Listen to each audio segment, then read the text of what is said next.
Các con thân mến, trước khi vào bài học ngày hôm nay, chúng mình có muốn chơi một trò chơi không? Có! Trò chơi hôm nay cô mang đến cho lớp của chúng mình rất là thú vị. Và trò chơi đó có tên là nhân vật bí ẩn. Cách chơi như sau. Trên đây cô sẽ chiếu một số nhân vật.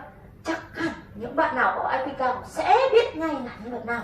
Và nhiệm vụ của chúng mình là hãy nói ra tên của nhân vật đó.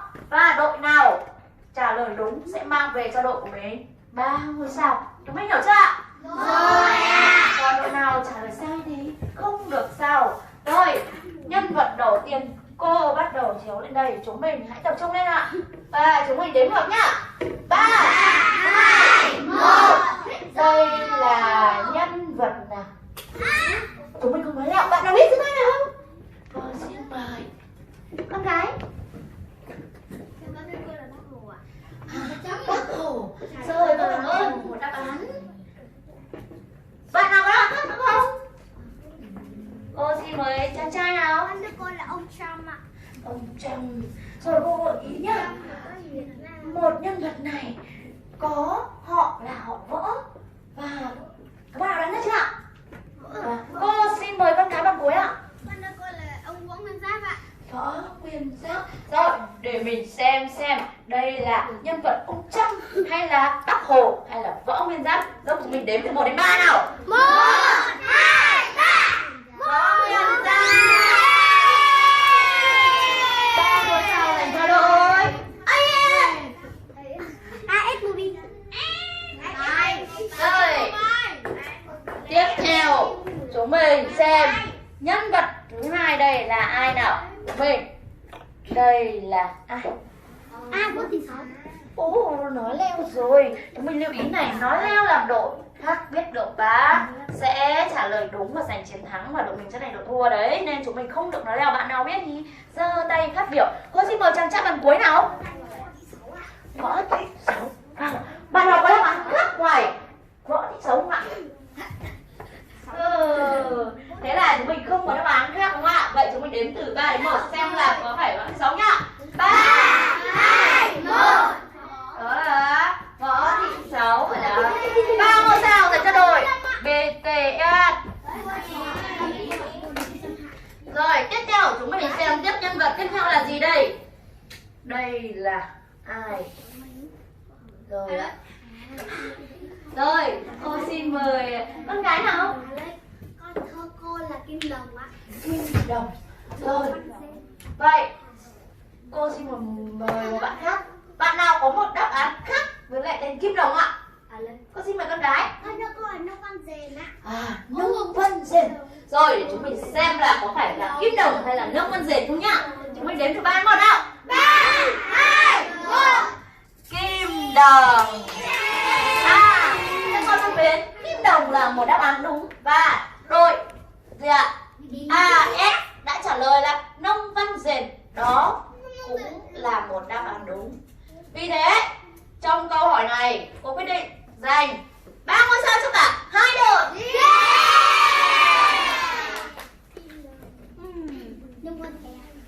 Các con thân mến, Kim Đồng còn có tên là Nông Văn Dền, nhưng tên khai sinh đúng của ông chính là Nông Văn Dền. N-N-G-N-G-N nhá, không phải là Dền. Dền chỉ là tên mà các nhà xuất bản đã đặt ra, hoặc mọi người vẫn hay thường gọi, chúng ta cũng có thể gọi được, nhưng mà tên trong giấy khai sinh của ông chính là Nông Văn Dền.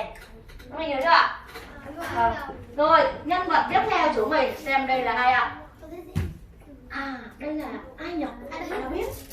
Cô xin mời. Các bạn nào biết à? Cô mời chàng trai nào con? Chú bộ đội. Rồi, bạn nào có đáp án khác không? Có không ạ? Vậy thì chúng mình hãy đến từ 3 đến 1 nào. 3, 2, 1. Chú bộ đội may đá. 3 ngôi sao dành cho đội BTS. Con cứ tưởng một rồi. Các chú bộ đội cơ. Vừa rồi chú bộ đội và các chú bộ đội cũng được con ạ. Rồi, vậy là trò chơi của chúng ta đã hết rồi. Chỉ có 4 nhân vật chúng ta vừa nhắc đến. Vậy bạn nào có thể nhắc lại cho cô 4 nhân vật chúng mình vừa nhắc đến đó là ai, là những người nào ạ? là những ai đấy ạ? Chúng mình trong trò chơi vừa rồi ạ. Cô mời chàng trai nào? Võ Nguyên Giáp 1 này, Võ Thị 6 này, Kim Đồng này, có bộ đội. Một đáp án hoàn toàn chính xác. 3 ngôi sao dành cho con. Các bạn thân mến, vừa rồi chúng mình vừa nhắc đến một số nhân vật và chúng mình lại sẽ có một câu hỏi đố các bạn. Những nhân vật này có một đặc điểm chung hay là họ là những người như thế nào, đã làm gì ở đâu? Một đặc điểm chung nào, bạn nào biết ạ? Cô xin mời con gái nào? Đều tham gia các cuộc chiến tranh đúng không ạ? Để làm sao ạ? Bảo vệ gì ạ? Nước, chính xác. 1, 2 ngôi sao. Không nhầm, 2 ngôi sao nhá.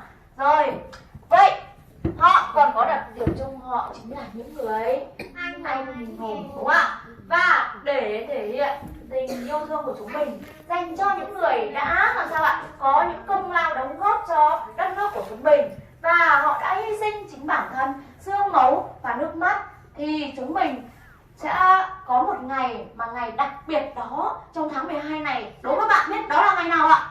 Các bạn biết không? Cô xin mời con gái nào? Ngày thành lập quân đội. Đó là ngày bao nhiêu nhỉ con nhỏ trong tháng 12 này, con nhớ không? 22 tháng 12 ngày thành lập quân đội. Wow, quá tuyệt vời, con đã một đáp án chính xác. Rồi, đó là ngày mà chúng ta tưởng nhớ và tri ân các đồng đội đúng không ạ, đã ngã xuống vì tổ quốc của chúng ta. Và hôm nay cô và các con cùng tìm hiểu bài học chiến sĩ tí hon. Chúng mình hãy hóa thân thành những chiến sĩ tí hon để chúng mình xem các đồng đội, các anh hùng, người anh hùng đó đã hy sinh, có những thành tích như nào, chiến tích như thế nào. Và không những ở thời chiến của chúng ta đúng không ạ, ở thời bình này chúng ta cũng có những người chiến sĩ, những người lính và những người đồng đội, những chú bộ đội đã làm sao ngày đêm bảo vệ tổ quốc của chúng ta luôn được yên bình và sẽ đẹp đúng không ạ? Và hôm nay các con đọc cho cô bài học ngày hôm nay ạ. Chiến sĩ tí hon. Mình đọc câu lần nữa ạ. Chiến sĩ tí hon. Rồi ạ. Và chúng mình các con thân mến, với những nhân vật chúng mình vừa nhắc đến, vậy bạn nào có thể nói cho cô biết, kể thêm cho cô biết là những người anh hùng, những nhân vật xuất sắc của chúng ta trong thời chiến mà chúng mình biết ạ? Nào, chúng mình hãy, bây giờ cô sẽ cả hai đội và lần lượt mỗi đội sẽ kể tên một nhân vật mà chúng mình biết nhá. Đội nào kể được nhiều nhân vật thì đội đó sẽ mang về nhiều ngôi sao, mỗi một đáp án là 1 ngôi sao. Bây giờ cô xin mời đội BTS trước nào. Cô xin mời con gái Võ Thị 6, một đáp án chính xác. Võ Thị 6, 1 ngôi sao. Rồi đến lượt đội AS nào. Cô xin mời con gái Đào Quốc Lộc, một đáp án cũng rất là chính xác. Rồi tiếp theo cô xin mời con. Con có ý kiến. Rồi ạ, cô mời con. Thêm con được kể các nhân chiến sĩ của các nhân vật đúng không con? Nếu mà con mà biết năng bận là các nhân vật thời xưa đâu. Được con, những anh hùng đã có công đóng góp đúng không ạ, bảo vệ tổ quốc, và những nhân vật ngày xưa mà giúp cho đất nước của chúng ta làm sao tạo nên đất nước của chúng ta có được như ngày hôm nay là có những công đóng góp của những anh hùng ngày xưa nữa đúng không nào? Và cô xin mời tiếp, bây giờ đến đội nào nhỉ? BTS ạ, đâu ạ? Rồi cô xin mời con gái nào? Bác Hồ, chính xác, quá tuyệt vời. Chúng mình phải liên tưởng nhớ đến người anh hùng đó ạ, Bác Hồ ạ. Rồi con mời con. Lý Tự Trọng, chính xác. Rồi lại đến đội BTS nào. Cô xin mời con gái Kim Đồng đã kể cho các con. Rồi, một đáp án đã nói rồi đúng không ạ? Nào cô xin mời con gái nào? Lê Lợi, chính xác.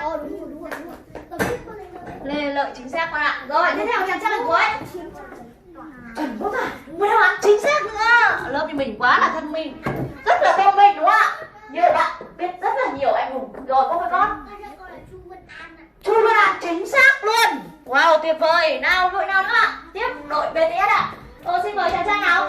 Cô là hai bà Trưng. Chính xác luôn. Trưng Chắc và Trưng Nhị đúng không ạ? Hai bà Trưng. Rồi. Rồi ạ. Bạn nào ạ? Có mời con trai nào? Cô là Trần Quốc Toản. Trương Quốc Toản đã đoán đấy nhở? Rồi, tóp nát quả cam đúng không? Đã nói rồi đúng không nào? Có mời chàng trai nào? Cô là Lý Thu Kiệt. Lý Thu Kiệt. Chính xác luôn. Wow, tuyệt vời. Sao cô thử thôi. Bên này đúng không nào? Rồi, một ngôi sao chụp BTS. Con xin mời tiếp. Tiếp một bạn cuối cùng nhá. Rồi, con mời. Con đá bóng cuối nào? Cô là Hoàng Quốc Việt ạ. Hoàng Quốc Việt thì như là có bạn đã nói rồi. Chưa. Chưa đúng không ạ? Một đáp án chính xác. Rồi, thôi nhá, chúng mình kể ra thì từ giờ đến hết Tết luôn cũng không hết đúng không ạ? Lớp chúng mình quá là tuyệt vời luôn. Cô nhận thấy là lớp chúng mình rất là thông minh. Và các con thân mến, đó là những anh hùng mà chúng ta vừa kể đã có công gây dựng đất nước của chúng ta, có những công lao to lớn đúng không ạ? Và có một vài nhân vật mà cô có thể kể cho các con về những chiến tích của những anh hùng liệt sĩ mà các con biết, đó là Võ Thị Sáu là gì ạ? Đây là một nữ anh hùng. Võ Thị Sáu. Rồi, đây là một nữ anh hùng làm sao ạ?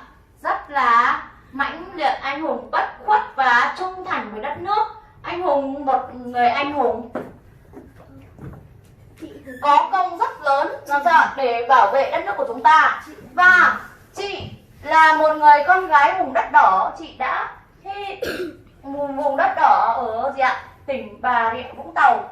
Và chị đã giết chết 20 tên lính Pháp và tên cai tổng quân 3. Đây là một tên quan rất là ác ôn của thời thực dân Pháp. Và khi chị đã bị bắt đưa ra Côn Đảo, lúc mà họ đưa những thực dân Pháp đưa chị ra ngoài ra để xử tử chị, nhưng làm sao ạ? Chị rất gan dạ. Chị đã làm sao? Ánh mắt của chị vẫn ung dung, chị đi vững chãi và ngẩng cao đầu. Và chị đã hát bài quốc tế ca khi mà thực dân Pháp chuẩn bị tử hình chị. Chị không hề nao núng và sợ hãi, khiến cho bọn thực dân Pháp cảm thấy rất là nể và e sợ, đúng không ạ? Đây là nhân vật người anh hùng rất là đúng rồi, để lại những chiến tích rất là oai hùng khốc liệt đó. Và tiếp theo chúng mình nói đến người anh hùng Kim Đồng, đúng không ạ? Và Kim Đồng là một người dân tộc gì ạ? Nùng ạ. Và quê hương của ông chính là ở Cao Bằng. Và ông làm một nhiệm vụ, đó là chiến sĩ. Ông là một chiến sĩ Sao Liên, đúng không ạ? Và nhiệm vụ của ông là đưa thư, đúng không ạ? Và đưa các tài liệu bí mật từ đơn vị này sang đơn vị khác, đúng không ạ? Và một ngày ông được nhận nhiệm vụ là làm sao ạ? Bảo vệ cuộc họp quan trọng của các đồng chí trung ương của Đảng. Nhưng do đã bị là sao? Bị bọn thực dân Pháp họ biết được bí mật đó. Họ đã cho quân lực lượng để vòng vây bắt sống những đồng chí chủ chốt của ta. Và do sự thông minh và lanh lợi, anh Kim Đồng đã làm sao ạ? Đã lừa được bọn thực dân Pháp và đánh lạc hướng họ đổ dồn quân lực và hỏa lực về phía mình, để sau đó là làm sao ạ? Ám hiệu cho các đồng chí hãy rời khỏi chỗ mà chuẩn bị họp để khỏi bọn thực dân Pháp bắt, đúng không ạ? Và lúc này anh đã hy sinh do bọn thực dân Pháp đã bắn chết anh ở tuổi 15 rồi ạ. Chúng mình biết không ạ? Rất là dũng cảm, đúng không ạ?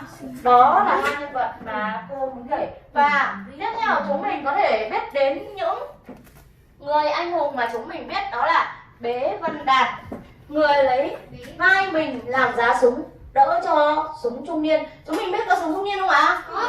Chính là khẩu súng này rất là nặng. Khi mà thực hiện mà đưa lên để bắn quân địch thì cần có một cái giá đỡ ở bên dưới.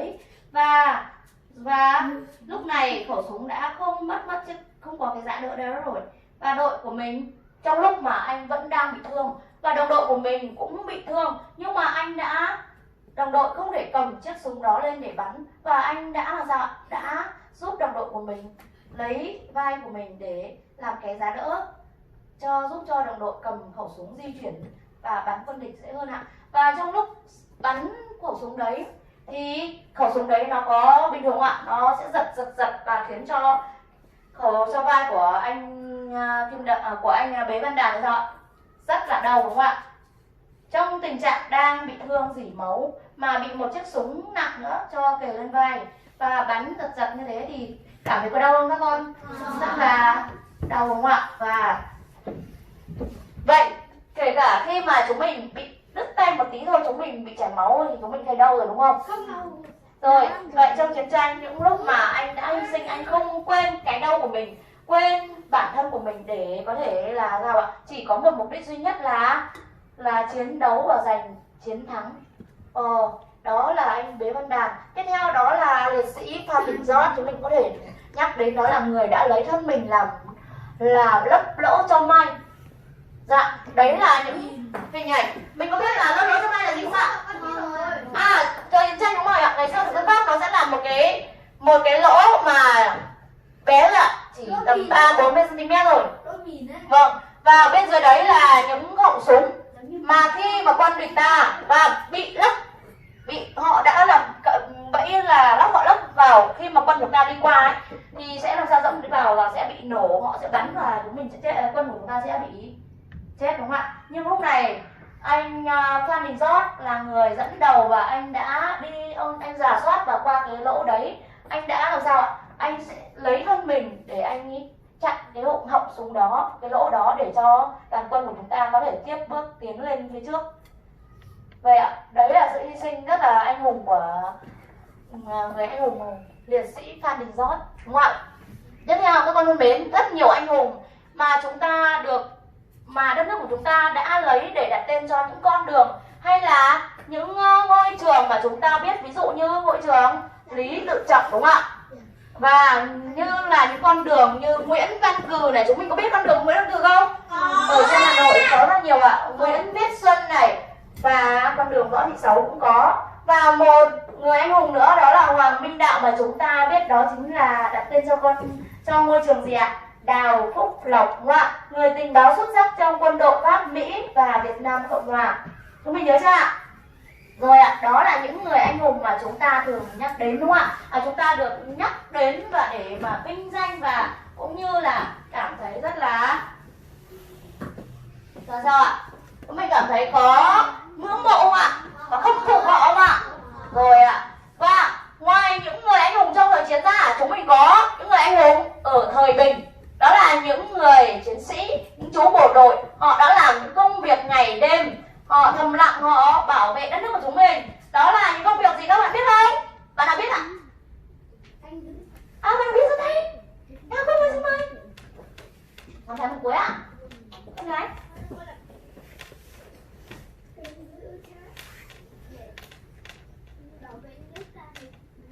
Bảo vệ tổ quốc bằng công việc của các chú bộ đội đó là canh giữ. Biển của chúng mình có cần canh giữ không? Hay là ở ngoài biển đảo kia chúng mình có cần canh giữ không? Hay là ở vùng biên giới chúng mình có cần canh giữ không? Vậy chúng mình, các chú bộ đội đó làm những công việc gì nào? Đó là canh giữ gì ạ? Mình nhắc lại cho cô được không ạ? Mình chàng con gái nào? Cô là canh giữ nước ta. Canh giữ nước ta, nhưng mà rất là nhiều bộ phận mà các chú bộ đội cần phải canh giữ và bảo vệ đúng không ạ? Vậy chúng mình hãy đi tìm hiểu nhá. Bạn nào có thể cho cô biết đây là chú lính gì đấy ạ? Bạn nào biết? Cô và chàng trai? Đúng rồi. Biết là những bộ đội rồi, nhưng mà bộ đội gì đây? Chúng mình có biết bộ đội làm việc nhiệm vụ gì không? Biết. Bạn nào biết ở đây? Có nhìn con gái nào? Là gì con? Con thì cô. Con nói to lại ạ. Canh đảo à con? Ngoài canh đảo là có nghĩa là canh gác biển đảo. Đó, được ạ. Bảo vệ gì ạ? Trường Sa Hoàng Sa ở ngoài đảo đúng không ạ? Ngoài biển đúng không ạ? Vậy, đây chúng ta có thể gọi là chú bộ đội hải quân. Chúng mình nhớ chưa ạ? Chúng mình đọc với con ạ. Chú bộ đội hải quân. Rồi, còn đây là chú bộ đội gì các bạn biết không ạ? Chú bộ đội đất. Đây là nhiệm vụ của các chú đấy. Có một con gái nào? Biên phòng hả con? Một đáp án. Hoàn toàn không, chính xác rồi các con thân mến. Đây là nhiệm vụ của các chú bộ đội này là bảo vệ đất liền của chúng ta, 63 tỉnh thành, đúng không ạ? Và chúng ta có thể gọi đây là chú bộ đội lục quân. Chúng mình nhớ chưa ạ? Chúng mình đọc với con ạ. Chú bộ đội lục quân. Chú bộ đội lục quân. Bảo vệ đất liền. Bảo vệ đất liền. Rồi tiếp theo chúng mình xem ạ. Đây là chú bộ đội gì đấy ạ? Bảo vệ ở đâu ạ? Bạn nào biết ạ? Ông ơi chàng trai nào? Thưa con là chú bộ đội biên phòng ạ. Quá tuyệt vời, chính xác, chú bộ đội biên phòng. Và bảo vệ gì ạ? Chính là bảo vệ vùng biên giới của chúng ta. Vùng biên giới là những vùng giáp ranh giữa hai nước, như ví dụ như ở Móng Cái chúng ta có gì ạ? Trung Quốc và Việt Nam. Và nhiệm vụ của các chú ấy là bảo vệ không cho những người nhập cư trái phép, đúng không ạ? Không cho những người buôn lậu đưa những hàng không rõ nguồn gốc và buôn lậu sang bên nước chúng ta, đúng không ạ? Và rất nhiều đó là những chú bộ đội biên phòng bảo vệ vùng biên giới. Tiếp theo đây là gì ạ? Chú bộ đội gì đấy ạ? Có mời chàng trai nào con? Gì con? Phi công. Cảm ơn con của đáp án không chính xác. Đây là phi công, đúng là phi công. Phi công là các con bé này, phi công là một công việc của một người lái máy bay, đúng không ạ? Được gọi là phi công. Nhưng mà ở đây là những chú lính, chú bộ đội là gì ạ? Hàng không quân, đúng không ạ? Những chú bộ đội phòng không quân. Nhiệm vụ của họ là gì ạ? Là bảo vệ bầu trời xanh của chúng ta đấy ạ. Đó, một ngày có một chiếc máy bay mang biển số Y chúng mình rất là lạ mặt bay vào bộ phận lãnh địa của Việt Nam. Và nhiệm vụ của các chú là sao ạ? Đánh đuổi họ ra khỏi vùng lãnh địa của mình. Các mình hiểu chưa? Rồi, chúng mình đọc theo câu phòng không quân. Phòng không quân. Rồi, chúng mình nhớ chưa ạ? Rồi ạ, đây là đội hải đảo này, hải quân này, đây là lục quân này, đây là bộ đội biên phòng này, đây là bộ đội phòng không quân. Rồi ạ, nhiệm vụ của các chú ấy là ngày đêm canh giữ đất tổ quốc của chúng ta và rất là thầm lặng. Chúng mình hẳn là chúng mình không biết, đúng không ạ? Và ngoài những việc làm cao cả đó, các chú bộ đội còn có một cuộc sống bình thường. Các chú làm gì nữa ạ? Các chú còn tặng rau, biết không?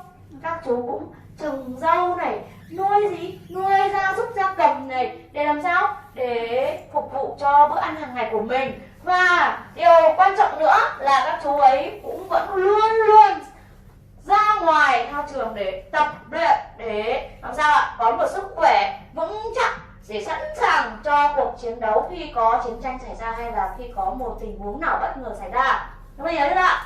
Với body 6 múi của các chú ấy sẽ làm lên rất là nhiều chiến tích, đúng không ạ? Rồi tiếp nào. Đó là những chú bộ đội ở thời bình của chúng ta. Chúng mình nhìn đấy ạ, ở một cái chúng ta cũng có rất nhiều các chú bộ đội cũng làm rất là nhiều công việc đấy ạ. Và các chú đã làm sao bắt cướp ạ, và luôn thị sát ngoài vùng biển của chúng ta xem có điều gì bất chấp không ạ, đúng không ạ? Và một điều nữa là các chú ấy luôn giúp đỡ những người dân, đúng không ạ? Luôn di chuyển từ đất nước Trung Quốc sang Việt Nam, giúp đỡ những người dân. Rồi, để thể hiện tình yêu thương của chúng mình, các bạn cho cô biết này, lớp mình có bạn nào mà có bố mẹ của mình, có bố của mình làm bộ đội không nhỉ? Hay có người thân của chúng mình làm bộ đội không? Giơ tay ạ. Có người con gái nào? Ngày xưa đi chiến tranh.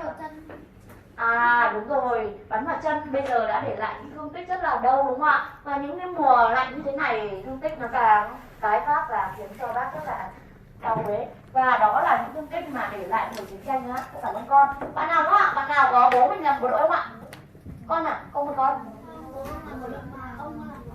Ông con là bộ đội rồi, cô cảm ơn rất là nhiều, đúng không ạ? Các con thân mến, có rất những chú bộ đội, những người bộ đội mà có công gây dựng đất nước ạ, bảo vệ tổ quốc của chúng ta này thì là sao ạ?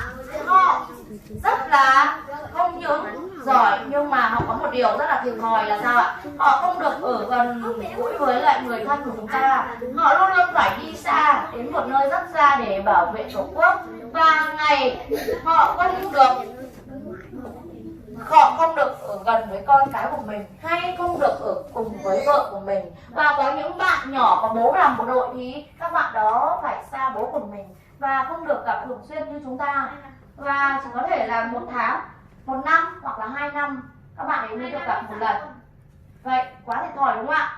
Vậy chúng mình biết được những đóng góp to lớn và những công lao của những người anh hùng đã ngã xuống và những chiến sĩ bộ đội của thời hòa bình này ạ. Rồi thì chúng mình hãy thể hiện tình yêu thương của chúng mình dành cho họ như thế nào ạ?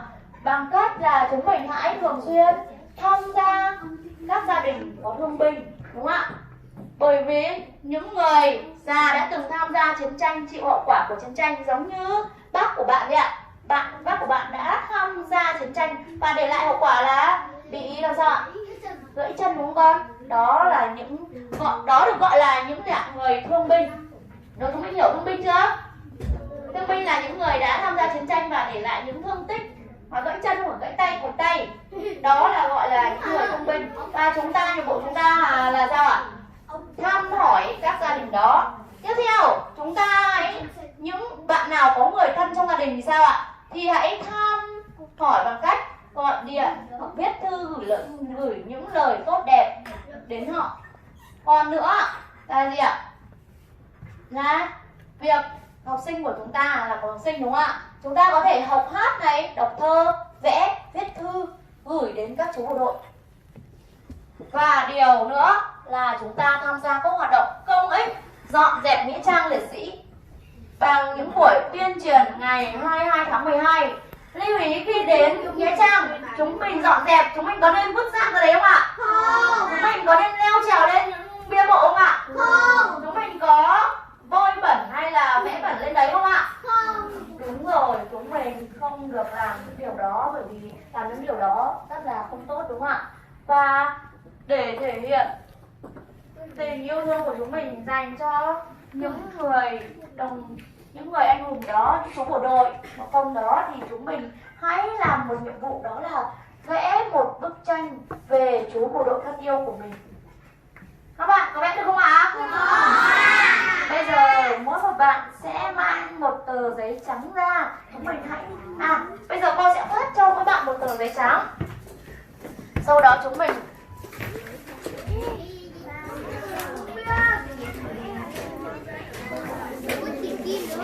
hãy vẽ hình ảnh chú bộ đội thân yêu của mình và chúng mình hãy tô màu lên đó, đúng không ạ? Rồi các bạn hãy giúp cô phát cho các bạn.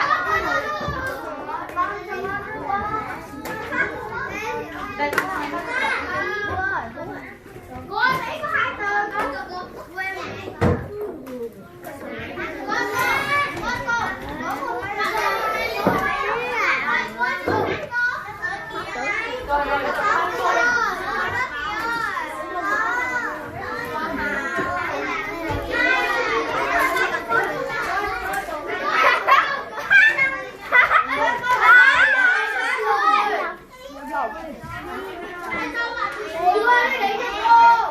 Không là không. Chúng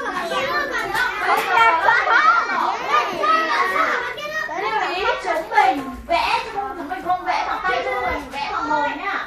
Vì thế chúng mình hãy làm cho nghiêm túc.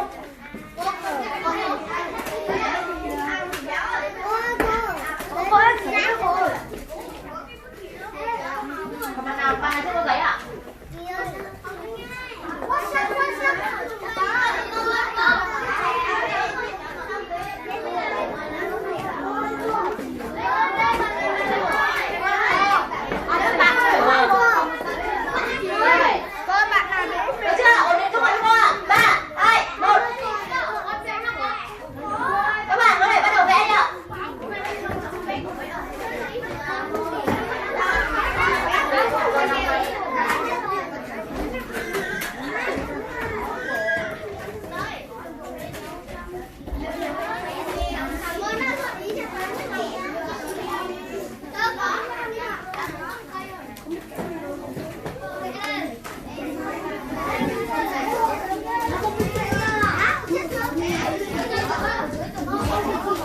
Trong quá trình vẽ chúng mình ngồi thẳng lưng. 3, 2, 1. Đây con. Những bạn mà biết vẽ được chú bộ đội là điều bình thường. Còn những bạn không biết vẽ mà vẽ được thì là siêu. Thế chúng mình muốn làm người siêu hay muốn làm người bình thường? Thế thì chúng mình vẽ thôi.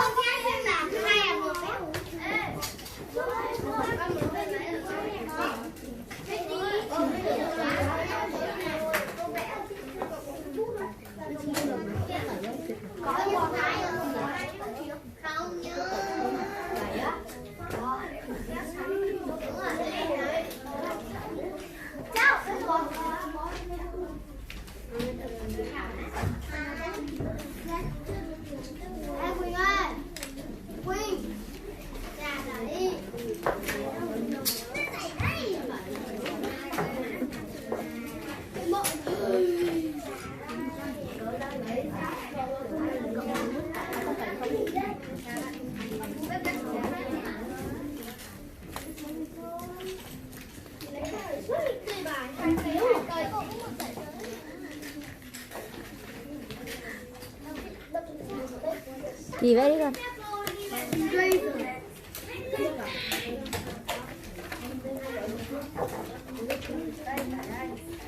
Chúng mình lưu ý là cái tờ giấy nó khá là to nên chúng mình vẽ kiểu gì đừng để chú bộ đội bé tí nhá.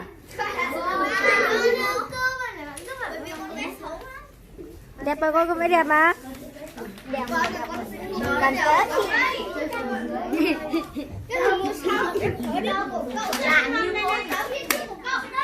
Đừng Chúng mình nhìn ạ. Một tờ giấy chúng mình đầu tiên chúng mình là sao ạ? Chúng mình sẽ vẽ một hình gì đây? Cái mũ nó giống hình gì? Lông giác không? Sau đó là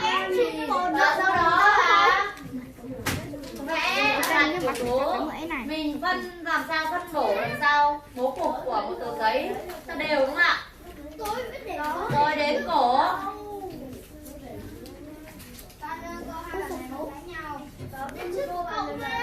Chúng mình đừng để tí nữa các bạn bảo là chú bộ đội của mình bị suy dinh dưỡng là được.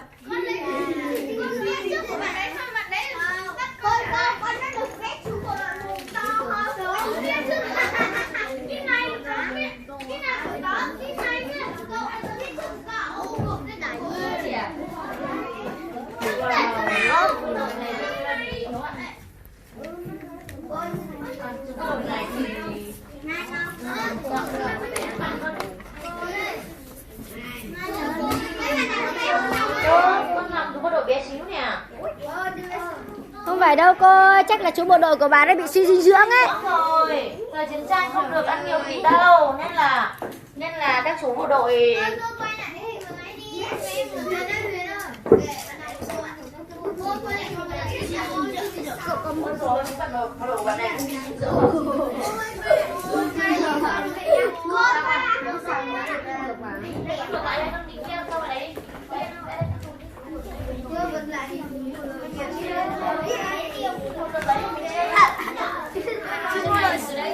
là mặt này không chưa bạn?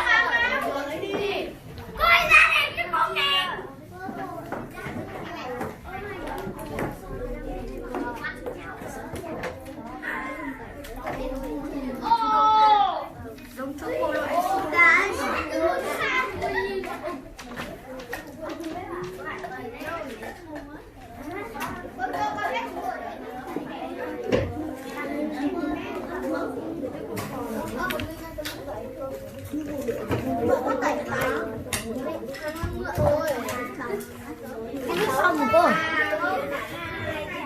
Màu. Ôi to đấy. Nếu mà đầu này chưa ạ? Để xem độ nào vẽ đẹp hơn nhá.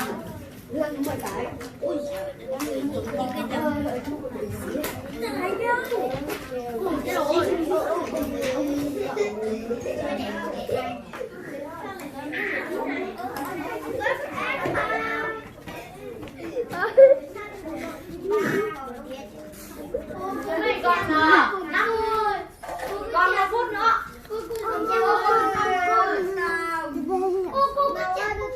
Có màu đấy hả? Mình vẽ xong rồi chúng mình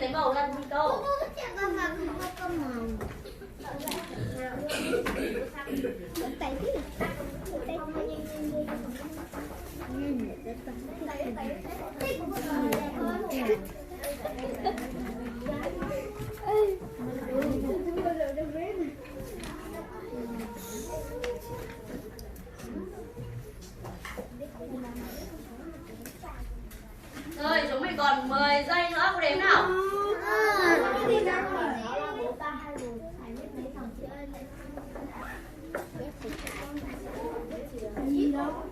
5 4 3 2 1.